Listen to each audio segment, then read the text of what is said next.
I came home unexpectedly and overheard a chilling conversation from my wife. Leave him out of the paperwork. Maya, move fast before he notices. I froze halfway into our hallway, the door still soft against my palm, my breath caught like a code on a nail. I come home early when shifts flip. I carry other people's emergencies on my shoulders and leave mine in the locker. I am Evan, 30, paramedic, steady enough to be boring, proud enough to call that virtue. Tonight, I held still and listened through the half-closed kitchen door while my wife whispered to someone I didn't recognize. Pots were silent. Our fridge hummed. Ice cracked in a glass. My job lives in minutes and measurements. Pupils, pulse, pressure. Marriage should live in truths, not readings. I stood there counting my heartbeats, thinking about what I stand to lose if the next words confirm fear. The apartment I pay, the name on every bill, the quiet safety of a life earned honestly. He's too decent to fight, she said, voice low, almost clinical. If we finalize the lease and the cards, everything slides. Cards, lease, finalize. These were not romantic nouns. I set my bag down without a sound and memorized the cadence, the time on the microwave clock, the shadow of her hand as it cut the air, the scent of citrus cleaner and her new perfume coiled together like a warning sign. She laughed, not light, not ours, and said, "Daniel, relax. He won't make a scene." A man's murmur slipped back through the speaker. Daniel, a co-worker. Logistics, she'd once called him. Logistics don't whisper about my paperwork. I swallowed what felt like static and stepped backward into the entry, brain switching to scene mode. Observe, don't alter. Record, don't intervene. I needed facts before wounds turned to weapons. I needed a place to lay the truth flat in daylight. I took one slow photo of the microwave clock, then of the hallway mirror catching her shoulder in reflection. Then I left as quietly as I had arrived, holding my breath like a diver under winter ice. I would not explode. I would chart. Would you confront them tonight or build a paper trail first? We met in a CPR class in a church basement, kneeling on faded carpet while a volunteer reset plastic jaws. Maya laughed when the dummies had popped off in my hands. I liked that she could laugh at anything. Back then we ate deli sandwiches on the curb and counted change like a team. I ran night shifts and she worked days at a nonprofit where titles loomed larger than paychecks. We're both helpers, she said, tapping my chest. You help people breathe. I help them believe. We taped grocery lists to the fridge and promised simple honesty. Rent on time. Birthdays remembered. Quiet kindness. Status jokes started small. A friend was promoted. Maya smiled at me over chips. Dating potential matters, she teased. Not mean, just precise. I told myself it was office ladder talk. When my rig got a dent, she called it occupational ambience and told the story at a party like it was cute. I laughed because everyone else did. Later that night, she touched my face and said she was proud of my steadiness. I believed her because I wanted to. We planned a weekend by the river, then never booked it. We circled apartment listings we couldn't afford and hid them in a drawer labeled someday. Her phone became a second pulse. Work, she'd say, flipping it face down. Politics, she'd add, rolling her eyes. Nice clothes appeared on sale, and I didn't ask how many sales the city could host in a week. During a double date, someone joked about my hours, and Maya said, "He's good at the basics," with a smile that grated me like homework. Basics keep hearts beating. I wanted to say it. I swallowed it. I try not to read malice in ordinary stress. But when you work with mortality, your gut hears whispers under music. The river weekend became a rooftop gathering with her coworkers, designer name tags, a photographer pretending not to pose us. I stood by the balcony rail and watched the city try on its sparkle. Maya introduced me as Evan. He's in emergency services, like a role, not a person. I told myself I was oversensitive. Now, listening in our kitchen, I could date the first hairline crack. When did a joke about potential become permission to steal mine? The first red flags walked in wearing perfume and carrying silence. Late work sessions moved from the office to a co-worker's loft with better Wi-Fi. Her phone slept face down like a secretive cat. She started paying cash for small luxuries, boutique candles, a new blazer, then reimbursing herself from our joint account because we both enjoy the atmosphere. I told myself budgets flex and people treat themselves. I wrote calls in a notebook for work and, quietly, Started a second one for home. Dates, times, explanations, feelings. Not evidence, I thought. Just perspective. But perspective started drawing lines. One night a floral receipt pinged my phone. $68 at a shop near Maya's office. We don't send each other flowers. I called the store to flag a possible fraud. The clerk said the bouquet was delivered to D. Patel and signed for at reception. Daniel Patel worked with Maya. I'd met him twice. He had a handshake like a campaign and a smile that asked for your vote. It's a group thank you, Maya said when I asked. Don't be weird. She kissed my cheek and left for drinks with donors. My cheek felt like a witness with no subpoena. Cash withdrawals multiplied. A boutique purchase hit after midnight. Her explanation glided. Last-minute gift, flash sale, won't happen again. I placed the transactions beside her calendar and found time bending in strange ways. My job has taught me to trust rhythms. Lungs, lights, sirens, clocks. Our rhythm went off-beat, then off-book. When I reached for her hand at a friend's dinner, she pulled away to check a message and said, lightly, real ambition keeps odd hours. Laughter lifted around us like helium. I felt my feet leave the ground. At 2 a.m., lying awake, I asked myself the question older men ask when the roof begins to leak. Am I imagining this? Or am I ignoring it because repair means mess? I prefer order, checklists, protocols, the next clear step. The next clear step was not to accuse, but to verify. Do you confront a lie or measure it against the clock? Escalation arrived with polite lighting and plates the size of steering wheels. Friends gathered at a new place with a view. The floor shone like an argument you couldn't win. I told a story about an elderly man who survived because a neighbor knew where the spare key was, and the table clapped. Maya smiled and tilted her head. Evan's great with the basics, she said. He keeps things stable. The words were dressed as praise. The tone filed them down to stationary. Daniel sat opposite, watching her watching me. Stability is underrated, he added, like a politician talking about roads.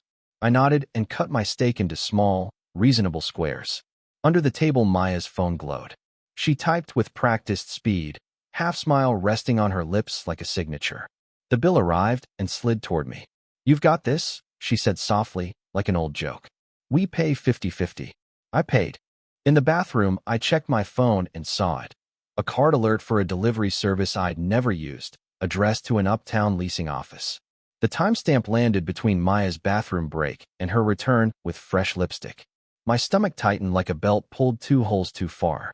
Back at the table, she touched my arm. You okay? She asked brightly. Long shift. I said I was fine. I wasn't. The city outside the window threw a net of lights over the river and hauled up something shiny and not quite alive. I saved the alert, took a screenshot, emailed it to myself. Paper trails are just future memory. We said goodbye with hugs that were warmer than the air between us. In the rideshare home, I stared at my reflection in the darkened window and tried on a sentence. I think you're lying. It didn't fit my mouth yet. At our door, Maya rested her head on my shoulder, sighing. I'm exhausted, and slid inside ahead of me. Back home, I opened a blank note and wrote down times, names, and the exact merchant descriptors, because details are the lifelines you grab when water rises in a dark room. I compared the alert number to the bank's format and tagged it for follow-up. 20 minutes later, a second alert hit for a welcome packet at the same address. If the floor tilts, do you brace or pretend you're dancing? I got assigned a day shift swap and texted Maya that I'd be late. Calls fell quiet early. I signed out, grabbed cheap takeout, and walked home under a sky the color of unpolished steel. Our door was unlocked. Shoes I didn't recognize sat by the mat. Polished Oxfords, no scuffs, size that said certainty. Voices came from the kitchen, not loud, but tuned to the frequency of planning. I stepped into the shadow of the hallway and let the wall hold me up. He's pliable if you make it boring, Maya said, pouring something into a glass. Ice cracked. Get the lease queued. Once the credit pull hits, the rest is frictionless. A man's voice replied, Daniel's light baritone, sugar over steel. Paper first, story later. We'll say it's temporary. He hates scenes. Maya laughed. He'll be decent about it. He's decent about everything. I stared at the microwave clock, 6:42 p.m. I counted 10 breaths and cataloged the counter, the angle of her elbow, the faint citrus cleaner smell. What about the cards? Daniel asked. Approved, Maya said. Joint rewards look better. And the new place puts us in the right circles. Us. New place. Right circles. I tasted metal and steadied it with the cheap takeout bag in my hand. Paper rustled. He's on early tomorrow, so I'll suggest he rest at his sister's. Maya continued, tone slipping into logistics. We move the rest Friday. Move the rest. I thought of our framed photo from the CPR class, of grocery receipts under magnets, of my father's old toolbox under the sink. Daniel lowered his voice. If he pushes back? Maya sighed. He won't. He'll ask for a conversation, then forget to follow through. They clinked glasses, a clean, bright sound that made my molars ache. I stepped backward, lifted my phone, and took a single photo of the clock again, because memory in shock needs anchors. I backed out, closed the door without a click, and stood in the stairwell with my heart hammering like a knock no one wanted to answer. I texted Lena one word, home, and waited until my hands stopped shaking before I sent another. Listen, if betrayal wears planning, will you meet it with planning too? I walked to a diner and ordered coffee I didn't want, then opened my phone like it was a safe with a timer. First, rideshare history. 2 duplicate trips appeared within minutes of each other on a day Maya claimed she was at a training. One from our address to an uptown tower, one from a midtown bar to that same tower. Second, Venmo. Small transfers labeled D, post-meeting, and D, parking. Hearts and clapping hands beside them like a chorus. Third, email. A welcome packet, confirmation sat in my spam, addressed to a leasing office that matched the card alert. I took screenshots, marked the times, and backed everything up to a cloud folder labeled fax. When my hands settled, I called the bank's fraud line and asked how to flag unauthorized inquiries. The rep walked me through a freeze. I wrote down the case number, then called the leasing office and asked, cheerfully, whether our joint application needed additional documents. The agent asked to confirm my employer and salary. She read numbers that didn't belong to me. I asked for an emailed checklist. She sent it immediately. The attachments glowed like X-rays. I went home by a different route, then stood in my living room and faced my fridge like it was a whiteboard. I pinned printouts in rows. Times, places, amounts. I wrote questions on sticky notes. Who pushed credit? Why lease now? What's Daniel's role?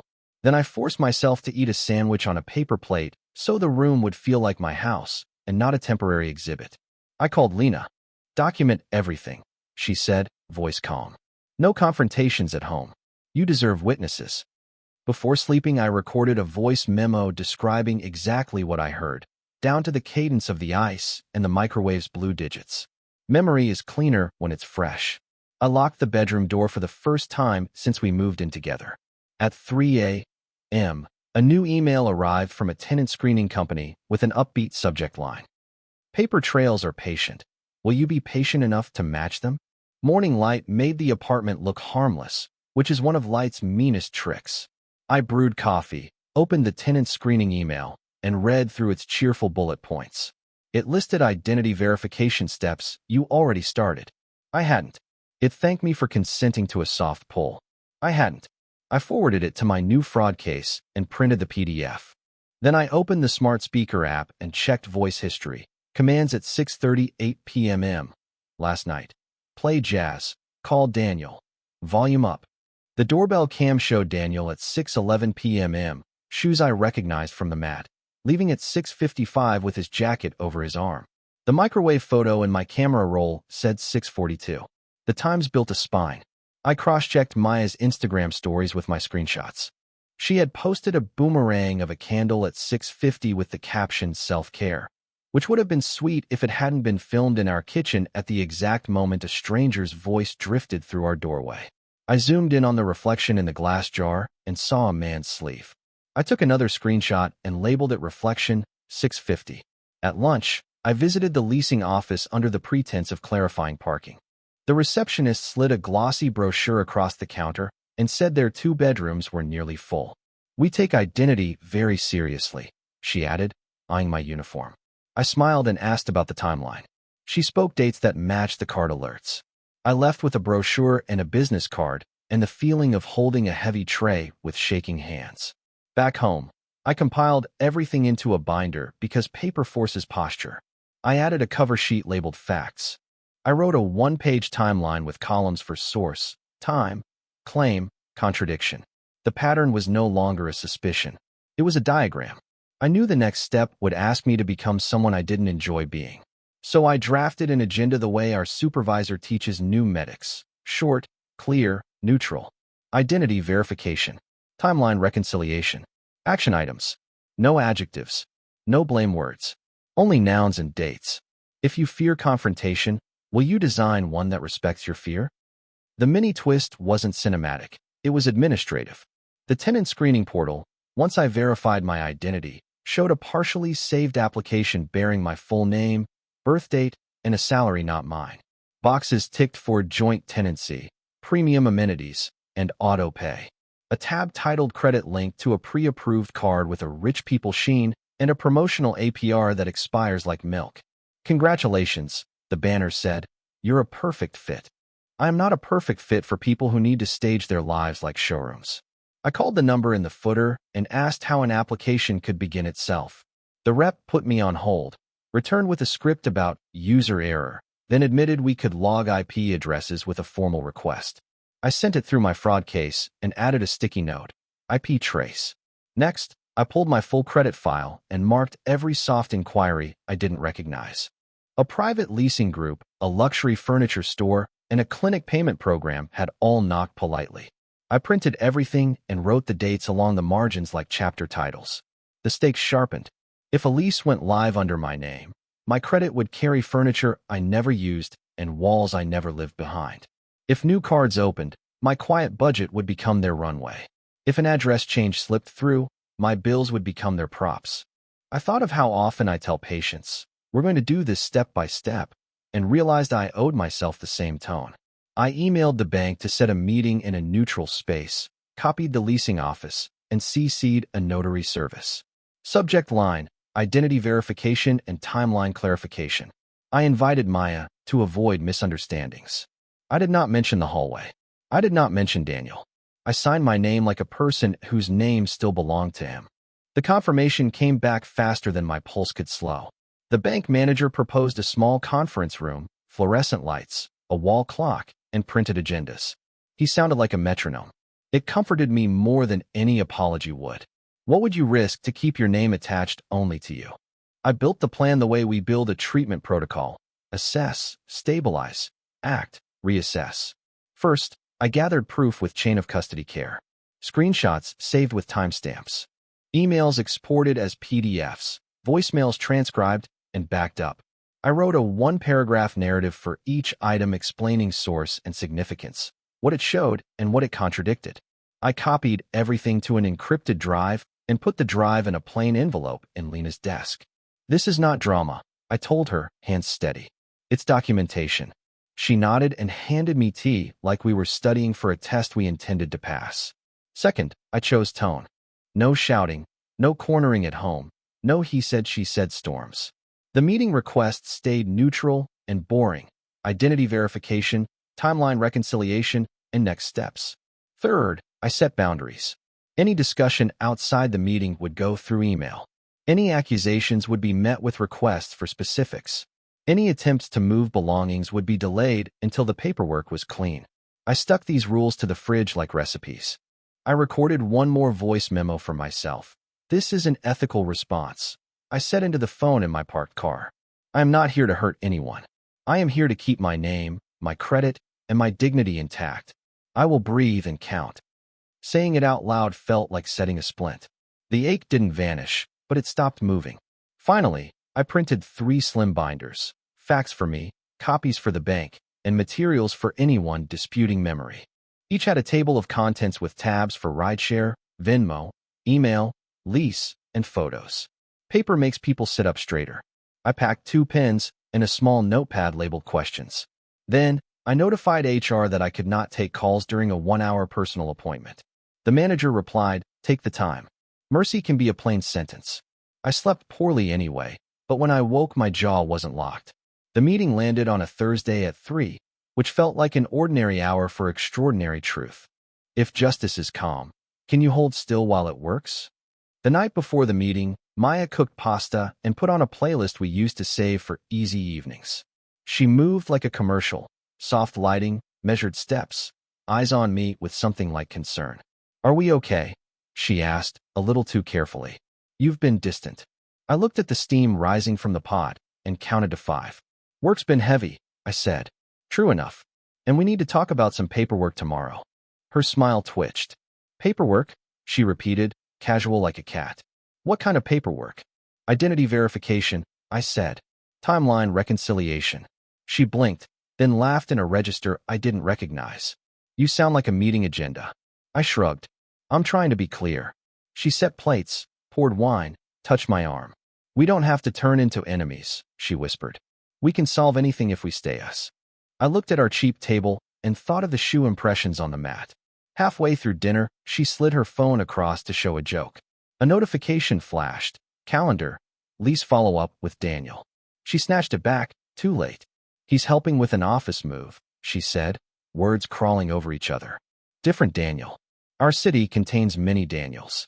Our kitchen contains one marriage." I stacked my fork on my plate and said nothing.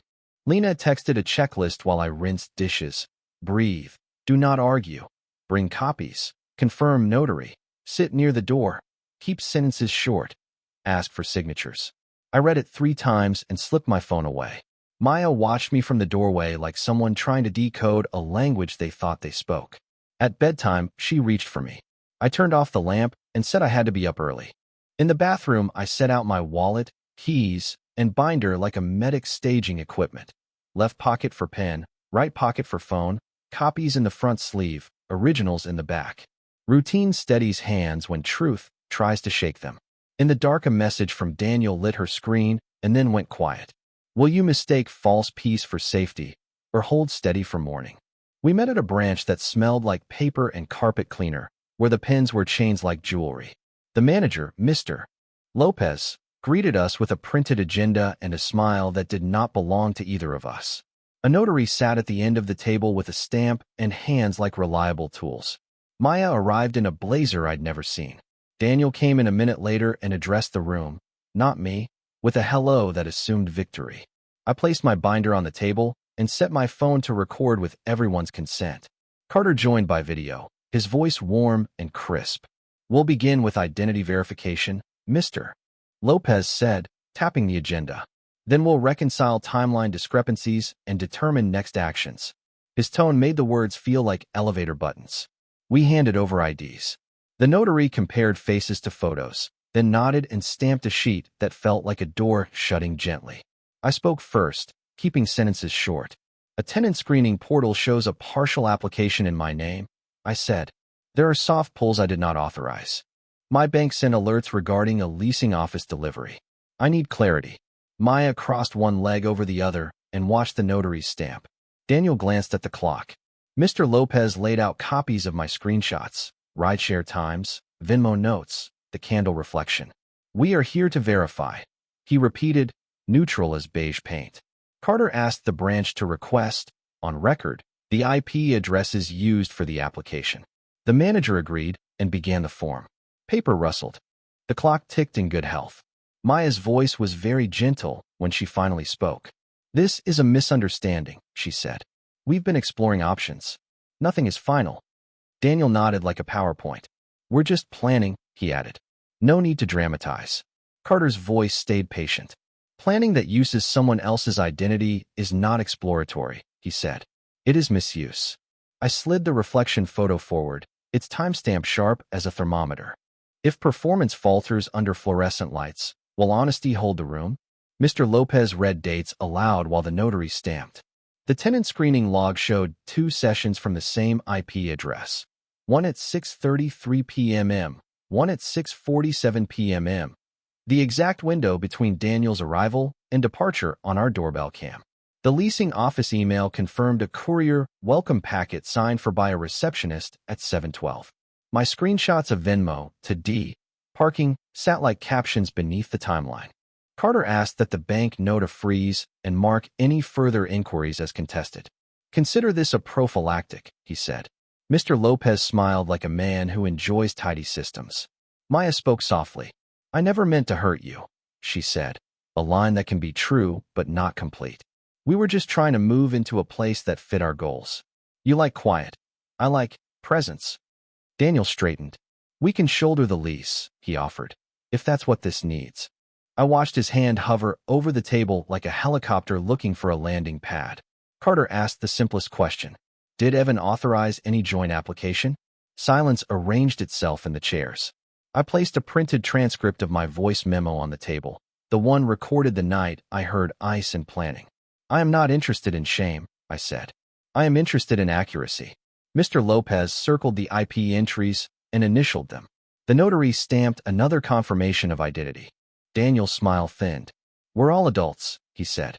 Let's stay reasonable. Maya's eyes shone. Evan, you hate conflict, she whispered. Don't turn this into one.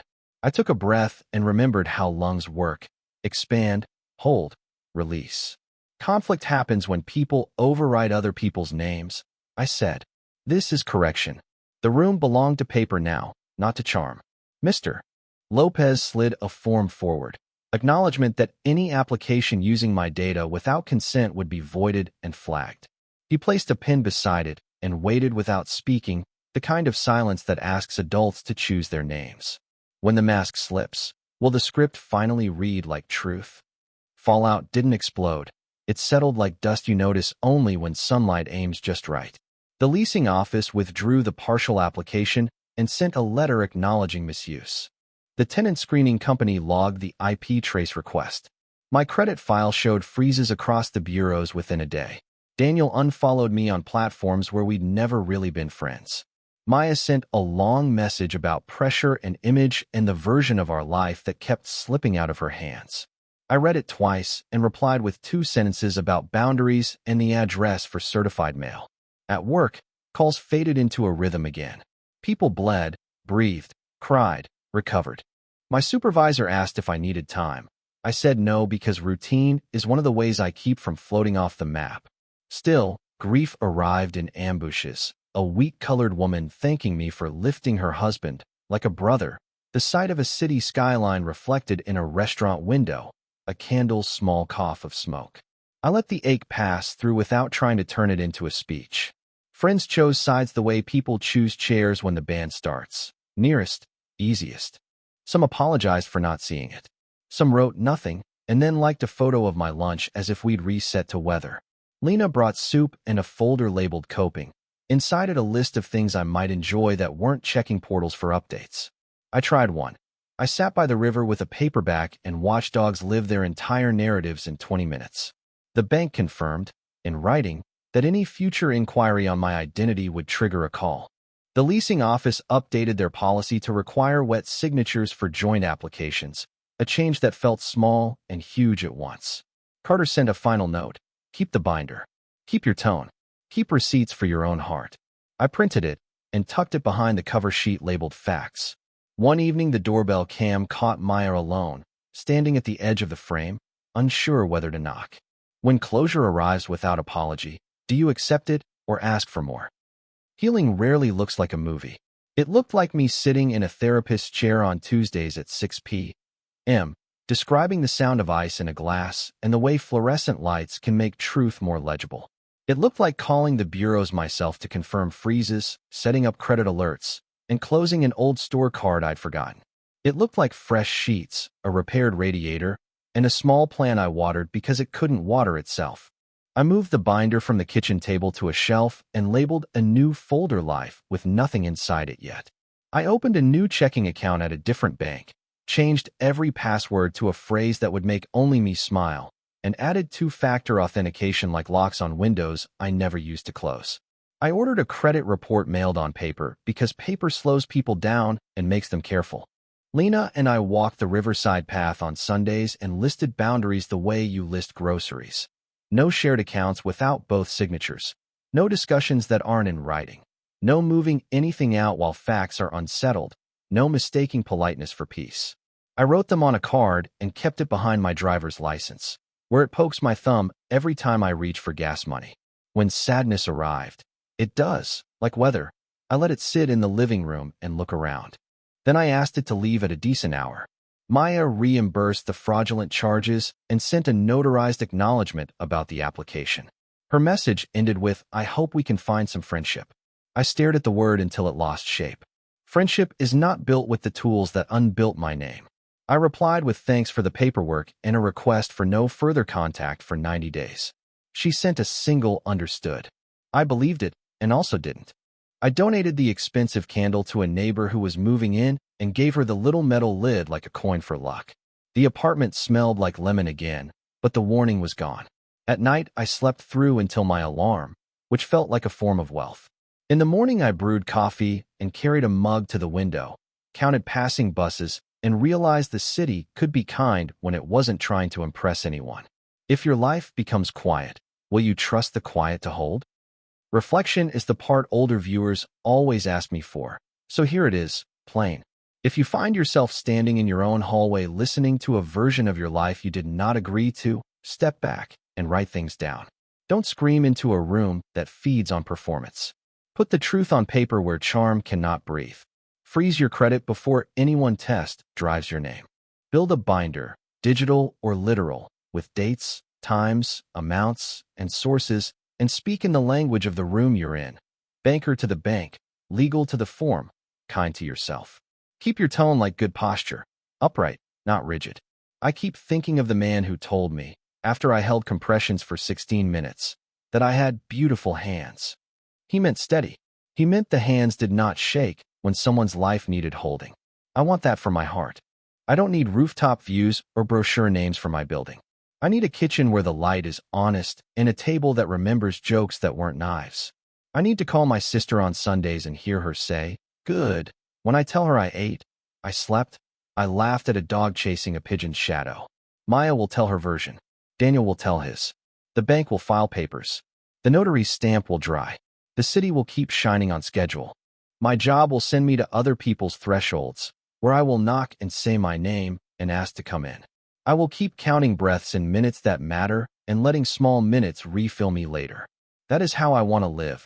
Basic, steady, true. Practical takeaway for anyone who needs it. Document first, speak second, sign last, breathe always. Hopeful image for your morning. A river at dawn, fog lifting, a dog insisting on joy, a man at a window holding coffee that he made for himself, by himself, with a name that belongs to him. My phone buzzes sometimes with numbers I don't recognize. I let them ring out. The binder stays on a shelf, and the shelf stays dusted. When the next test comes, will you trust your steadiness more than sparkle?